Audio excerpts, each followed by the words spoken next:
Hi guys, so as promised I'm going to go through the education that we had done 2 weeks ago, and then I'm going to do the education session for this week as well.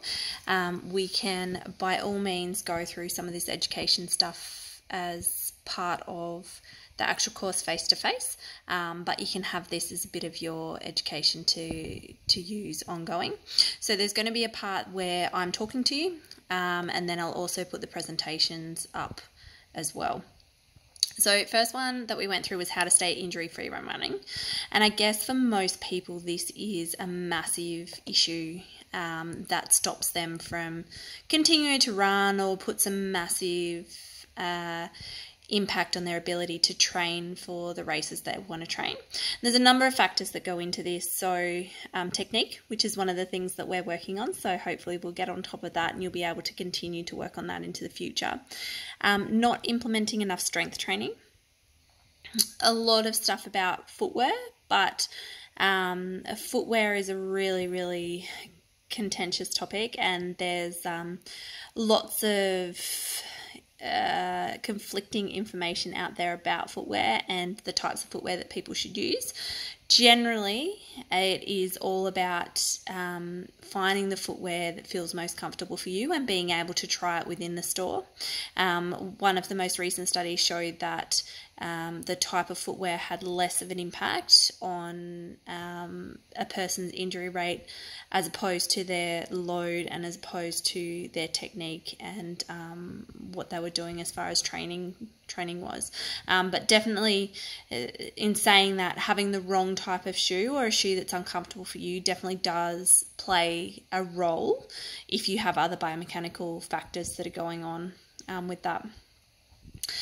Biomechanical changes or biomechanical factors, those are things that we need to look at, but they don't necessarily mean that you can or you can't run. It's just something that we need to take into consideration. And if it's not causing you an issue, as far as, flat feet, supinated feet, or pronated feet, then you don't necessarily have to change it or go and get orthotics just because they've said everyone with flat feet needs orthotics. So, try and stay away from some of the gimmicks. But another factor that goes into it is your recovery as well. So if we look at technique, I guess we're going through a lot of the different factors that influence technique, but there's a couple of main things. So one, that we want to try and get gravity to help us out and use gravity to our advantage. But the biggest thing with technique is making sure that we're actually landing underneath our body. And that doesn't mean that you need to be a toe striker or a midfoot striker or a heel striker. It's just where you land in regards to your hips and in regards to your shoulders. So you're wanting to make sure that that's underneath your body, and a lot of the stuff that we're going through will help you to achieve that. Making sure that you're not losing some of that energy through your arms, having that forward lean to let gravity assist you, and the high cadence, which we had a bit of a chat about on Monday, and that's something that tends to happen with these changes in technique. And I'm not necessarily telling you to increase your cadence, but it's something that automatically happens, which decreases the load on your tendons and allows you to be able to run a little bit easier without as much energy expenditure. So there's a number of different techniques, and as you start to learn a little bit more, you'll be looking at everyone out there running and what they're doing and what they're using to be able to pull themselves along. But you'll find that, not everybody looks like a massively pretty runner, and they don't have to.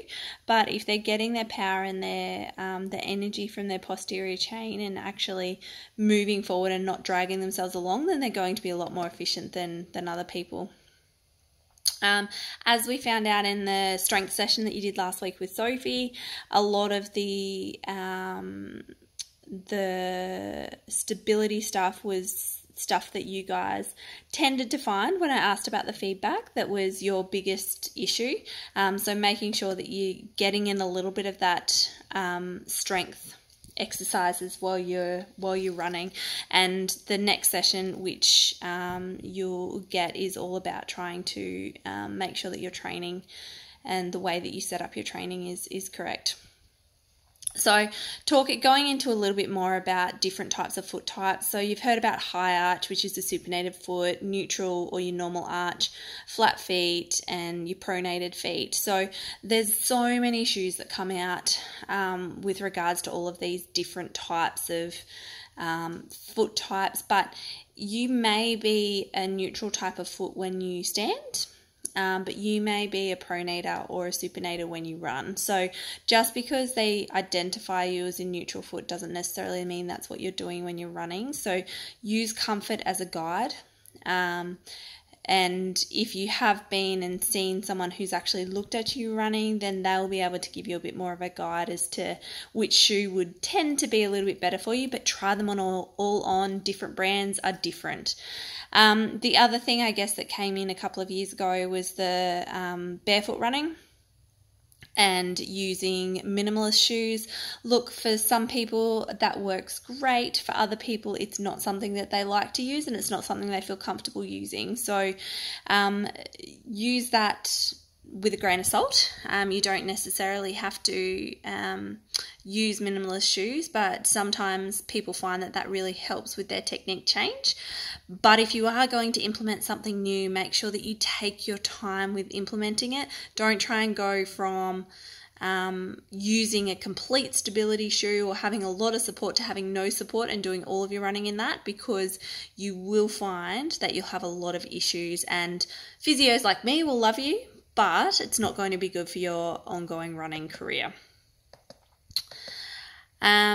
So if we talk about strength training, I gave you a couple of strength exercises to start off as we started to change some of these things and where you were getting your power. So the simple ones that I gave you were your calf raises, your bridges, and your side planks. And then we went through a bit more stability stuff and strength stuff on Thursday with Soph, and I'll continue to send out some of those videos. And I'm sorry, the videos that I sent out weren't of very good quality, and thanks for the feedback. So I'll get those redone for you and send them out as well. But as far as your strength goes, you want to try and do 2 to 3 strength sessions a week. They don't have to be long. 20 minutes is all you really need, but you want to try and do one that's working on your power, increasing that muscle force and that muscle energy, and one that's working on your stability and making sure that you're getting that control and that technique and patterning right, which there's a combination of that in that strength session that we did give you. Recovery. So recovery is something, and rest is something that we don't tend to do very well as athletes or as runners. We tend to find that if we're not training, we're not doing something, especially if we're not doing something to reach our goals, especially if we're trying to get towards a run time or a different event. But unless you have rest days or unless you recover, you don't actually get adaptation of your muscle, and you don't actually get changes and get faster and make those goal times that you want to make. So making sure that you are using your trigger point, and you're rolling, and that should be done post the session. When I presented this session, someone asked about stretching.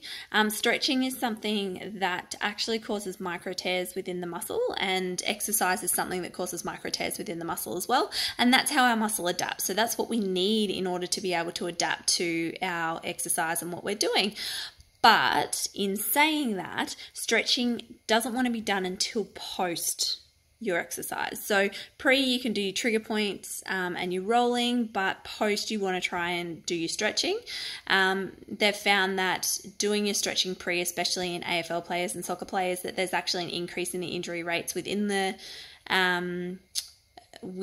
actual games from doing the stretches pre. So try and add those stretches in post, and you will start to see the benefits, because there is benefits from stretching, and we do know that they increase the ability of the muscle to be used in certain ranges, but it is not something that's indicated pre-exercise. We will have a recovery session where we'll go through a bit of rolling and trigger pointing, so don't be too daunted if you don't use it that much, but please ask any questions that you have. So that's an overview of what we need to do to stay injury free. The presentation I will pop on here as well. It doesn't have a whole lot, it's all about the pictures, but please ask any questions, and if anything's tweaked a burning desire, please hop onto the Facebook group or ask us at the next session. But I will see you guys soon. Thanks, bye.